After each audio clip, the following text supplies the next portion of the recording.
Happy Friday, everybody, and welcome to everyone's favorite show about plastic surgery, health, and beauty. This is Nip Talk. We got a great show because we have a very special guest. She's an anesthesiologist. She's an entrepreneur. She's a TV personality, a wife, a mom. She does it all with grace and excellence. We have the great Tiffany Moon with us today.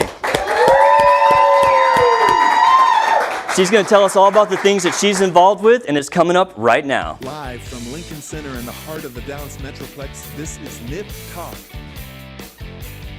An honest and uncensored show about plastic surgery, health, beauty, and lifestyle with your host, plastic surgeon Dr. Bruce Herman, and your co-host, entrepreneur and social media influencer Sarah Bennett.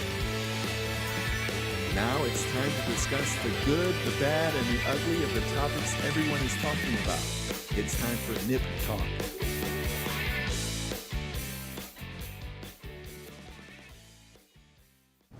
Thank you guys so much for tuning in today. We really do appreciate it. Please hit that like and subscribe button. It helps us so much.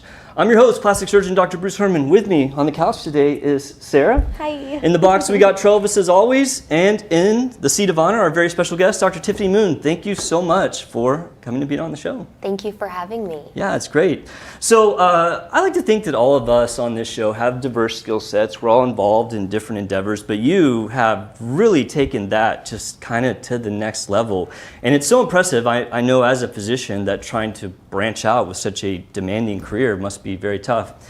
Is that something that you always knew you were going to do, or did these opportunities just arise, or how did you kind of get out of that medicine? No, that's a good question. I always thought that I would just be a doctor, a wife, and a mom. I never thought that I could be an entrepreneur. I have no business background. I was taking organic chemistry and things like that. But the opportunity kind of arose. And I think for people who practice medicine full time, somewhere around like the 7 to 10 year mark, when you're so good at what you do and you sort of niche down and have a specialty and you're just sort of doing the same things every day, you're kind of looking for something new to learn, because we're all lifelong students. We're used to always learning. And I was sort of like, is this all I'm ever going to do? Yeah. And it didn't seem enough. And then that's when I branched into the business world, the social media world, then TV, and it just all blew up after that. Oh, that's fantastic. So I saw an interview back in, I think 2020, when you were kind of really getting into TikTok, which I think a lot of people were because of the pandemic. We kind of found ourselves with extra time. What was the reaction of your colleagues being a physician and seeing that kind of fame from social media? Was it good, bad? Did you see all kinds of things? Yeah, I would say from my colleagues in particular, the reception was not that warm. Really?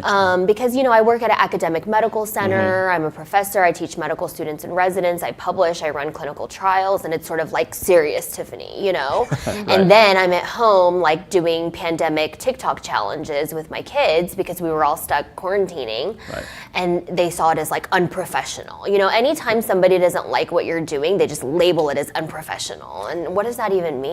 Right. I mean, I can totally relate because I was doing TikTok videos at the same time and had a little bit of notoriety from that. And sometimes you'd bump into people and they'd say, "Hey, you're that doctor that does TikToks." And then sometimes you'd get, "Oh, you're that doctor that does TikToks." And you can just kind of feel them judging you. But I agree. I mean, it's just a way I think that we as physicians can educate the public. I mean, they can be fun videos, they can be educational. I mean, I'm sure you did some with your family as well, and it's just a way that you can kind of bond.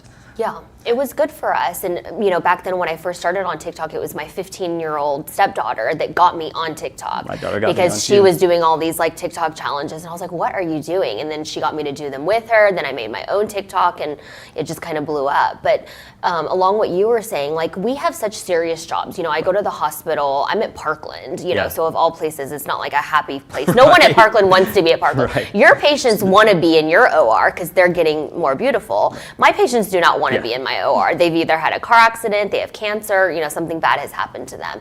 And so when I get home, I need to decompress too, because maybe I had a depressing day or I dealt with a challenging patient on the table. So I tell people, when I'm home, I'm not Dr. Tiffany anymore. It's my prerogative if I want to do TikTok dances and be with my family and do silly things. Yeah. And it's not really in their domain to comment on what I'm doing on my time off. So, did you feel though, as that got bigger, did you have patients start to recognize you when they came in? It's happened very rarely. Because I work at Parkland, I would say probably half of the patient population doesn't watch TV or, doesn't speak different. Spanish. I mean, they don't speak English, they're Spanish speaking, so they're probably not watching like Bravo and things like that. Right. So I have been occasionally recognized by patients, but I don't think it is as much as people would think. Really interesting. They probably see you in like a completely different manner too. Like Well, and then I have you're a in your mask scrubs, on and a yeah. hat, so Yeah, you can't that's- even Yeah. tell who. They wouldn't even think Right. to think that. Yeah. So I understand that it was kind of during that time that you started your candle line, Aromasthesia? Yes. So how did that come about where you decided, I'm going to make candles? It was a pandemic project. It was a hobby that turned into a business. Really? Because I believe that there's two types of people in this world. People who love candles and people who could not care less about candles. Like, it's firmly divided. And I love candles. Like, I'm always burning candles in my house, like different Same. scents for Yeah, different definitely. moods. My husband can basically come home from work and tell what kind of mood I'm in based on which candle I have burning. And then I have really bad allergies, like hay fever.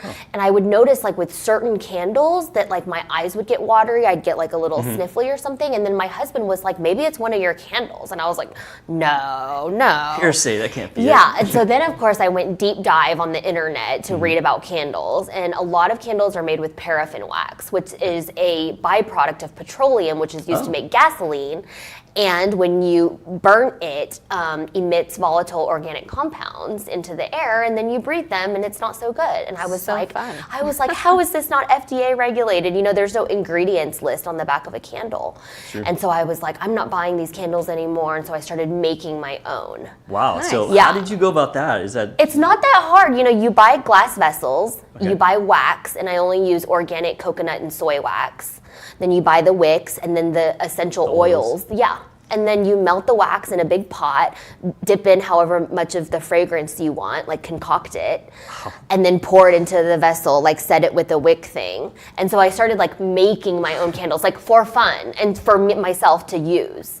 And then this, of course, was pandemic times, and this is back when doctors were heroes before we weren't. Yeah. And so I made the little labels. I printed them off of my inkjet printer with like Avery stick-on labels, and then sent one to all my healthcare friends that was like, hang in there, I'm thinking of you, and burn this candle or whatever. And then a bunch of people were like, I love your candle. Like, where can I get more? I want to send some to my healthcare workers too, because they're like medically based. I mean, they have medical names. Yeah, they have a cute little RX only. They are like check facts. prescribed Yeah. to you by me, and then they have like indications for use and potential side effects that are kind of like tongue in cheek. right? So like medical people get them. Not that non-medical people don't, but Sure. nurses, doctors, PAs are really fond of them. I do love the names. Can you tell me anything about the Botox candle? Obviously, as a plastic surgeon, that's the one that I'm definitely attracted to. Like, is it? Yeah, well, I'm no plastic surgeon, but I do love my Botox. Oh yeah. They are all different scents. Botox is like for humans who frown too much.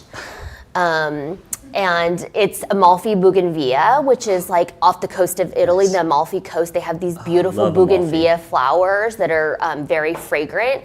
And so it reminded me of that, because when you burn the Botox candle, it's supposed to transcend you to the Amalfi coast and take all your worries and frowns away, like real Botox. Excellent. I love that. Yeah, we were actually just on the Amalfi Coast. It's beautiful. Did you go out there to do some research for these candles? No, but if I could expense that as a business expense, You I'll be should. sure to do that. Sure.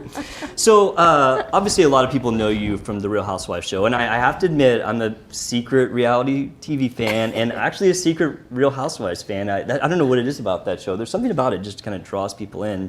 But can you tell us how that came about, that you went from I'm a physician, I have this like candle business, and now suddenly you're on the Real Housewives? Is there a good story to that, or? Not particularly. I never watched the show before Really? I was Okay. on it, but my friend Deandra Simmons had been on since like almost the beginning. And I had a cameo in like season 4 because she had a big birthday party. This was always before COVID. Right. And the way these reality shows work, it's like it's a sorority. They're always looking for new blood. They're always recruiting. And so at the end of each season, they ask the show cast, do you have any friends that might be a good fit? Yeah, You have there to was sort of come in. There was a member of the cast that was a professor at UNT whenever I went there. Oh, really? Yeah. I Interesting. didn't know that. Yeah, in Denton. So Deandra put my name up after season 3.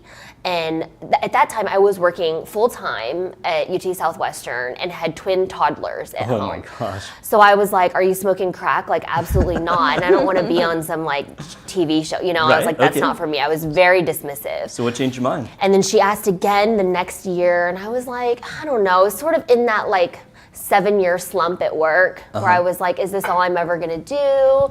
Or, you know, I talked to my husband about it, and he's like, just go for the interview. Like, if you don't want to do it after the interview, just tell him no thanks. And he's like, but I think it would be fun for you to branch out and do something different. So I did the series of interviews. There's like round 1, and then round 2, and then round 3. And then they called me one day in February of 2020, back when, you know, the world was still sane. Yeah. And was like, we want you to be the newest member of Real Housewives of Dallas. And I was like, oh. Okay. I did not think, because I knew there was a number of women in Dallas that were like trying out, and I think they wanted it more than I did. And even during my interviews, I was like, I'm not really sure if I want this. I just want to be transparent with you guys. And I wasn't playing hard to get, like I just really wanted to be transparent. But I guess that worked.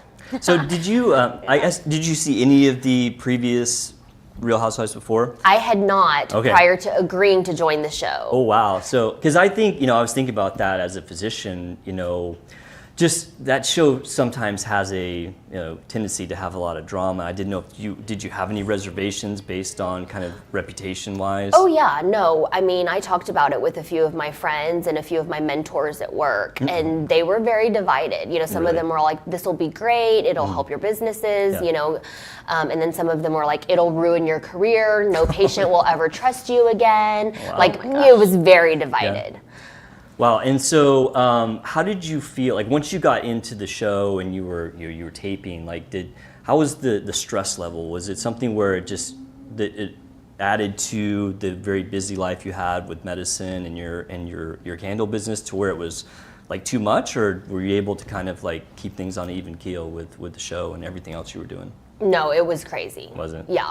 We were filmed during the pandemic, like the peak of the pandemic.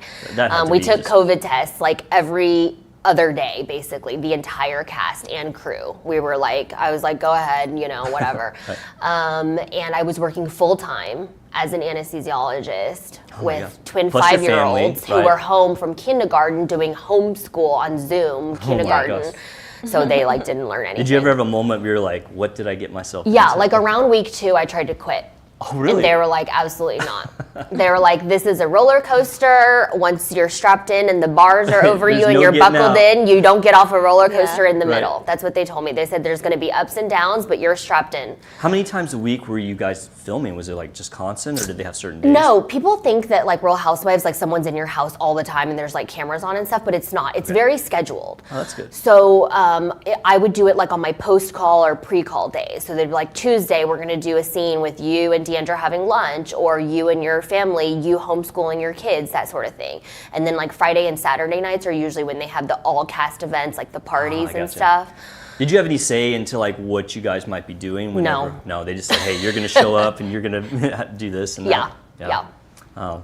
And what would you? If I know that they kind of put that show on hold. If they asked you to go back, would you do it? Did you have a good experience where you would think about going back? I did not have a particularly good experience, but I think it was because of the people that I was working with. It just, I never really meshed well with the other girls. I was the only new girl in my season, and I I'm felt sure it's like, probably kind of clicky. oh, I it's was, very yeah, clicky. I was It's like about to Mean ask. Girls, high school, all over great. again. Yeah. You know, And I then just, you're a professional, and like going back to and that I'm has like, to I be don't hard. have time for this. Yeah, you know, I'm like, exactly. it's just like high school, except everyone has better clothes now. But it's the same cattiness and drama. It really is. You never really grow out of that sort of like Yeah. she said, he said drama thing. I can imagine. To answer your question, I would if they rebooted it, but with like a mostly different cast. Yeah. Because the definition of insanity is doing the same thing and expecting Right. different results, and What was I I'm saying? not interested in that circus with those clowns.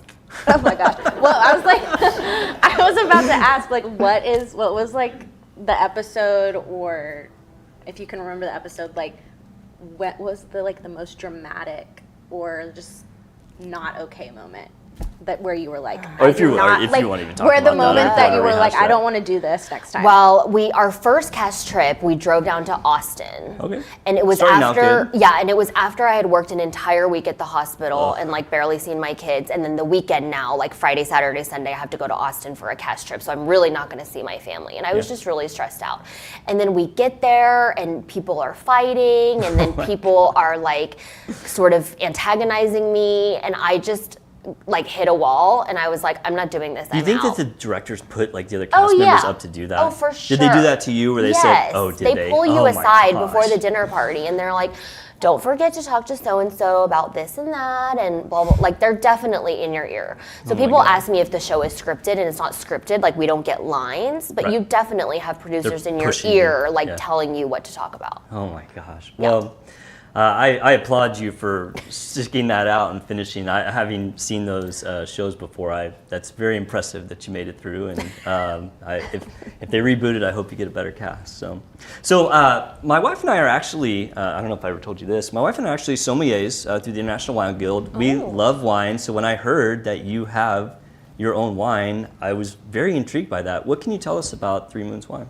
Well, Three Moons Wine was started by my husband and I when I was in residency at the University of California, San Francisco. Oh, perfect, right there by Napa. Yeah, and we were long distance because he lived in Dallas the whole time, and I was We in did San that too. Francisco for 3 years. And so sometimes he would come visit me if I had a golden weekend, and we'd drive up to Napa and like stay out there for the weekend.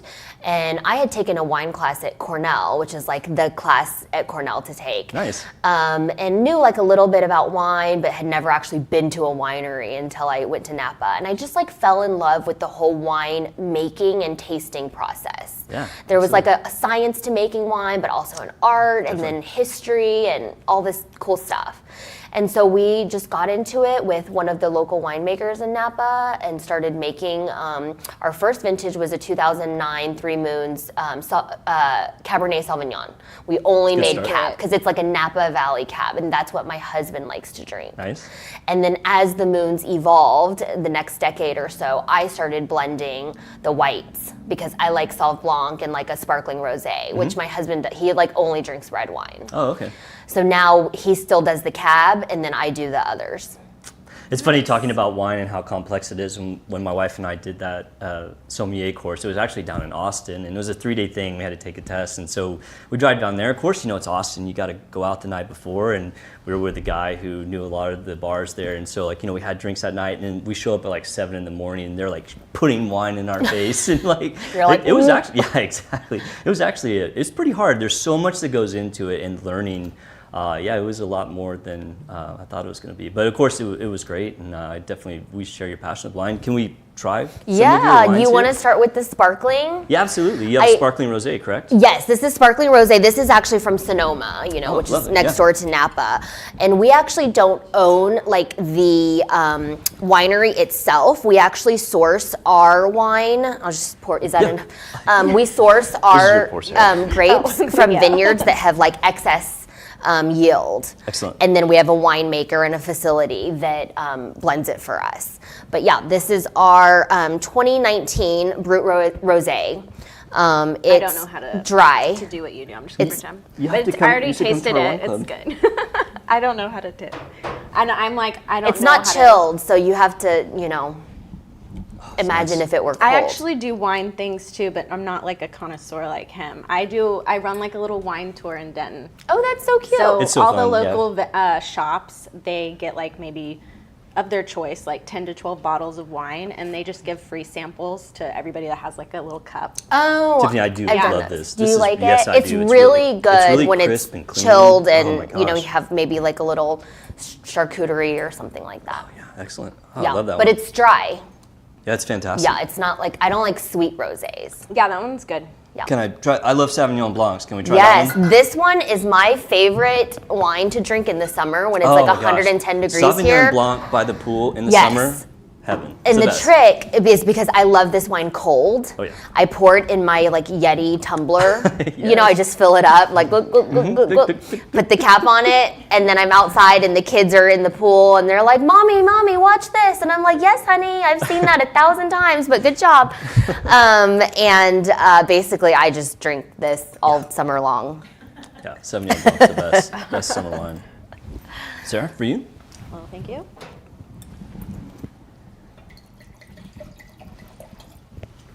Thank you, ma'am. I like the smell of it. It Yes. smells really good. Yeah, it's like a fruit-forward Sauvignon Blanc, but still dry. Sure, yeah, definitely. So usually when I ask people like what they're getting, they'll say like notes of melon, maybe a little grapefruit, but it's Yeah, high definitely high melon. acidity. It's like a New Zealand style Sauv Blanc. It's really good. Yeah. These are great. Really, really good. I'm I like do love these. displaying It's it. good. It's part of the display now. And is that a red blend or is This that is a Cabernet red Sauv? blend Okay. because my husband makes the Cab Sauv, but to Mm-hmm. me, like his Cab Sauv is so tannic and the alcohol Mm-hmm. is like 15.3%, like it's a lot of alcohol, that for me, unless I'm having like a juicy steak dinner, Mm-hmm. it's very hard for me to drink that wine because I feel like all the tannins just dry out my mouth, like, you know. So I wanted to make a more approachable red wine that wasn't so tannic. So this is a blend of Cab Sauv, Cab Franc, Petit Verdot, and Merlot Oh, wow. that I blend every year. I think this is a 2018. Much more mild. It's a little milder. I feel like you don't necessarily have to have food with it. And yeah, I just feel like it's a little bit more approachable as a red wine. Yeah, a lot of the reds really demand that you have some Yes, food with it. yes. I do like Pinot Noirs are good. You can Yeah. you drink those by themselves. We're big Pinot fans. But yeah, blends are great. Try that. Thank you. Smell the cabinet. Yeah, this one's easy to drink for sure. Right? Yeah. I feel like it's a more It has- approachable. It is, but it has that little bit of like that peppery at the end, which is nice. Like it's really subtle. It's not overwhelming like Yeah. a Syrah or something. Right. Yeah, that's great. Good. Fantastic. So do you go out to Napa for harvest whenever? Yes, Oh we my go gosh. to Napa. We try to go every October because that's when they take the grapes off the vines. It's crazy. For like Oh, a yeah. week straight, the guys are working like 18-hour days. Yep. A lot of the wineries do machine picking, but a lot of the wineries are Still still hand-picked. old school and they're Yeah. hand picking. And they have You this get out little there and, like, you're, cleaver like, helping them? device, this little like hook thing. Uh-huh. And they like hook, and they're so fast, and they have these bins, and then like all of a sudden the bin is full, and that gets taken on a truck and a Oh my thing, gosh. and that it's like a whole thing. That must be amazing. We've been out to Napa a few times, but we've never been for harvest. It's been something we've always talked about. Yeah, That must that's be when the such a good great- parties are. Oh, I bet. Is during harvest, and they have the like foot crush stomps, you know. Uh-huh, But it's yeah. like that's how they used to crush wine in the Right, olden right. days because they didn't have Back in, machines. Italy, Now yeah. it's just sort of the party that Right. you crush the grapes with your feet. So it's good. I don't want my cab smelling like feet. No way. So I understand you are either in the process or finishing up writing a book. Is that Oh true? my gosh, yes, it's a labor of love. I'm writing Okay. a memoir, Okay. which, you know, for someone who's 40 years old sounds a bit narcissistic. Like, what the But hell you've done so in your much. 40 years could you possibly have a memoir to write about? But it's sort of a memoir with a message, a self-help, personal development angle, sort of like the different chapters of my life and the lessons I've learned from each of those chapters and how the reader may be able to apply those lessons to their own life. Excellent. And so I know. Oh, sorry. No, I just Oh, said nice. I know that you've written a lot of papers and research and Yes. book chapters and stuff. Did that Yes. help you, or did that Not at all. Did not. No, So I totally have like different. 50 scientific publications, book chapters, and anesthesia textbook, clinical research trials, things like that. But that stuff is like, it's- you it's know, dry. background, methods, data, conclusion. Like it's nothing. Less There's nothing about creativity, me. very no mechanical. creativity. Just you know, our project, our hypothesis. This is what we did. This is what were the results and how we interpret the results. But this book is like I'm talking about my childhood, like immigrating wow, from yeah. China, learning English at the age of 6, being picked on by the other kids, and then all the way through, you know, I graduated from Cornell as 19 years old. I like Wow. was a super nerd. And then medical school when I was 23, and then, you know, I talked about meeting my husband in a bar, in a club of all places, which I would not recommend. Would you recommend dating apps instead? I don't know. I have a lot of mentees, like medical students and residents that I'm close with, and I mentor them, and they'll like let me look at their dating apps once in a while, and I'm like, this is overwhelming. Yeah, the it- worst. Like I cannot. I don't I think I could never do it. online I dated. have to do that. I've downloaded It's- it. it seems and so deleted it overwhelming. 5 million times. I've been married 23 years. If something happens, I think that's over. Like I'm just gonna be celibate. Me I too. can't do like all Me the swiping too. and stuff. I'm like, just it's- not gonna I work. was It's too married much. 11 years, and now I'm just like, Yeah. Yeah. No, I don't feel I don't wanna do it envy anymore. for you to do all that swiping. Yeah, that sounds a lot. Well, when is your book coming out? Is that soon or? No, so the publishing world is so slow. So I'm supposed to turn in my manuscript in January of 2024. So Okay. like, you know, after Coming up. Christmas. Yes. And then it's supposed you to ready? come out. I'm ready. I'm Okay, ready. all right. It's supposed to come out in January of 2025. Yeah. Like Okay. it's so slow. And do you have a title for it yet that you can share with everybody or not yet? We are so far working with the Joy prescription. Oh, But it's very not nice. like set in stone. Okay. Yeah. Well, that sounds great. And then I understand you're also working on a coaching business or a mentorship. Is that true? Yeah, you know, I started being coached a few years ago. Sort of, it's like life coaching, executive coaching, whatever you want to call it, because so many times in life, I think we're not really taught the life skills that we need to survive in our fast-paced world these days. Like I learned a lot of schooling, but I really didn't have someone teaching me like how you do life, how you deal with adversity, or how you deal with like fear and doubts and all those sorts of things. So I got an executive coach to help me with my career and my business and, you know, And personal matters. that was a good experience for you? And it was a good experience for me. I really Excellent. felt like she bolstered my confidence. And a coach doesn't really like give you all the answers to life, but they sort of like, you know, reciprocate or like, why do you think that? Or, you know, what are some limiting beliefs that you have? Like, why do you think that you couldn't possibly write a book? Like, why would, you know what I mean? Sounds like a business therapist. Yeah. It's a business therapist. like Yeah.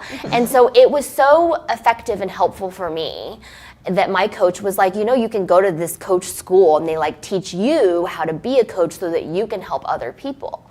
And I was like, oh, that would be cool. So I'm learning right now because, you know, anesthesia, as helpful as it is and as good of a job that I feel I do, it's not much talking, Right. you know? And so, yeah, like I controlled the patient's blood pressure and all that kind of stuff during surgery. But like, at the end of the day, I'm like, I don't know anything about this patient, you know? Yeah. Like, what are their deepest fears and dreams and all that kind of stuff. So I felt like if I became a coach, maybe I could help other professional women. personal side of it, yeah. Yeah, I can and see like use a different side of my brain. Ah, excellent. So what's on the horizon in the future for Dr. Tiffany Moon? Maybe politics? No. Governor Tiffany Moon? No, absolutely not. That is one area I will not. What do you see for 10 years down the road? I Any don't idea? know. I mean, you've don't done so know. much. I mean, what is there? There's plenty left to do. I guess. think that when you're open to learning and putting yourself out there and making mistakes, that life presents opportunities to you. You know, like that's how the business came about. That's how my TV career came about. That's how my social media came about. Like I never went out seeking those things, but I was open to new experiences and learning and willing to make a fool of myself. And then it just caught on. You know what I mean? And I think the problem is for so many young people these days that they're afraid to like fail. put themselves out there, to fail, or what will other people think of Right. me? And I'm like, who cares? Yeah.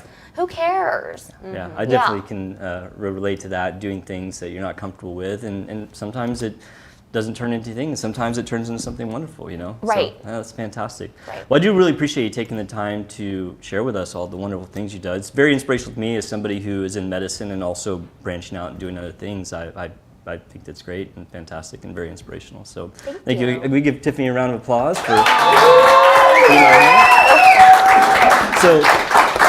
So I don't know if you've ever... Wine for everybody.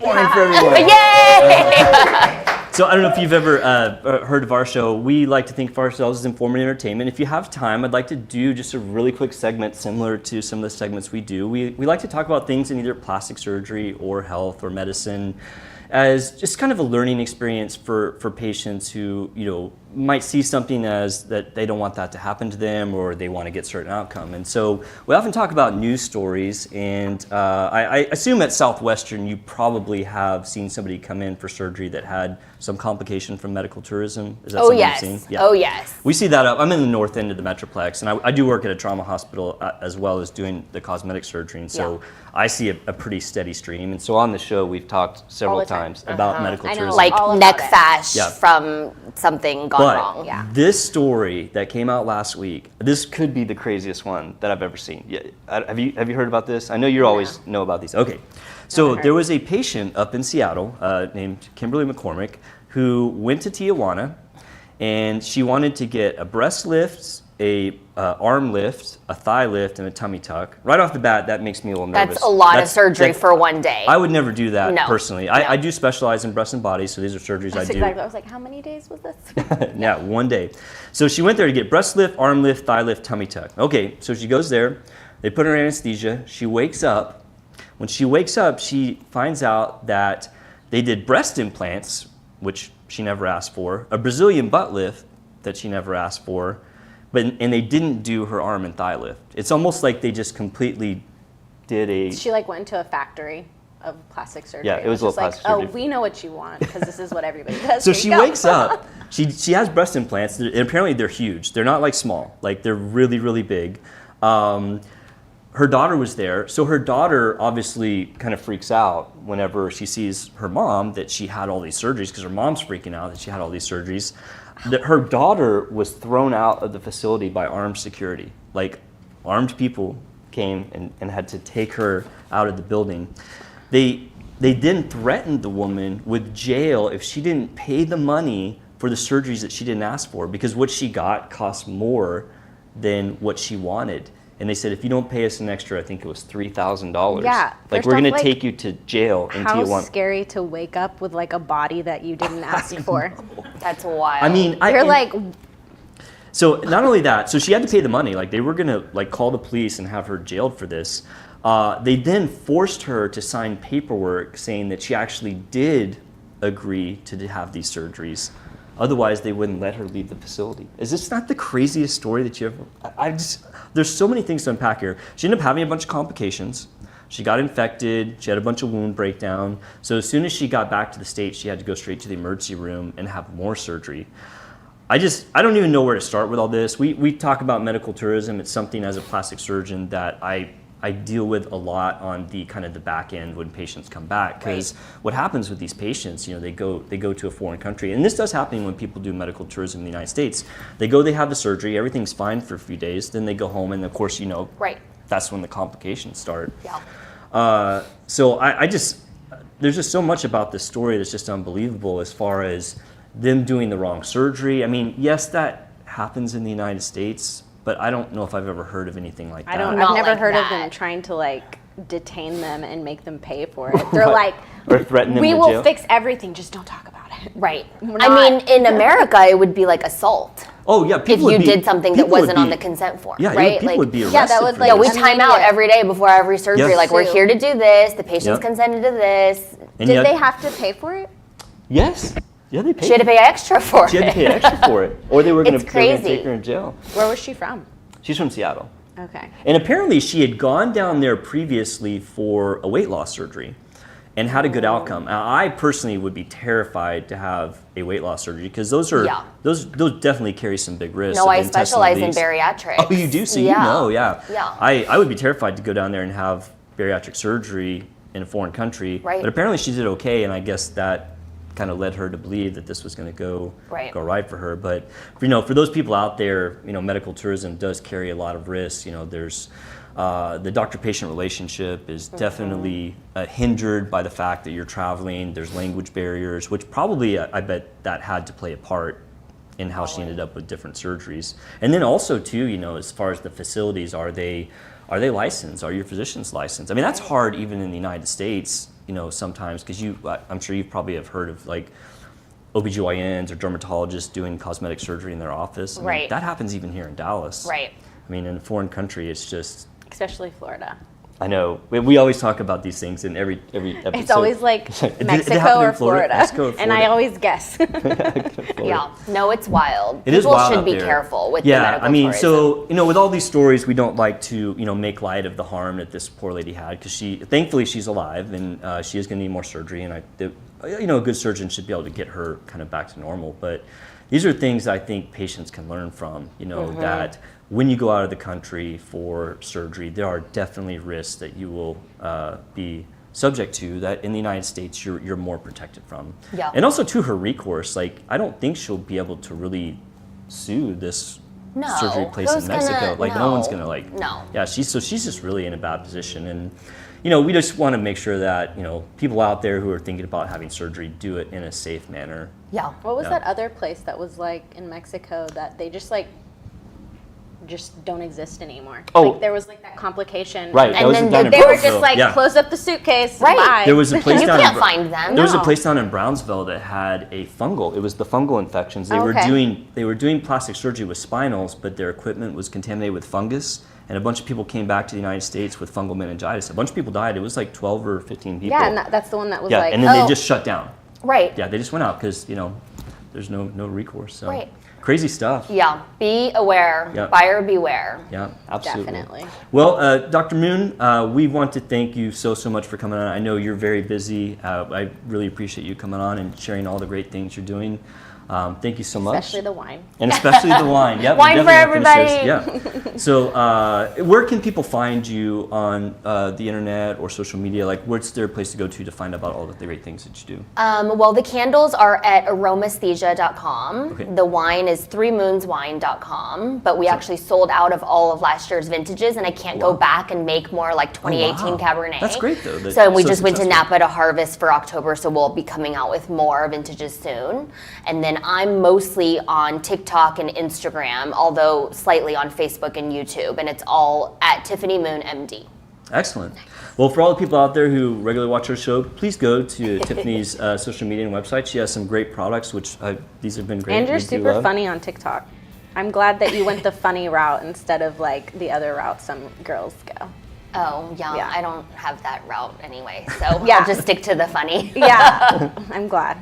But yeah, if you're watching the show from our group, please go to Dr. Moon's. If you're a fan of Dr. Moon's, give a thought to subscribing to the Nip Talk Show. We talk about medical topics like this all the time.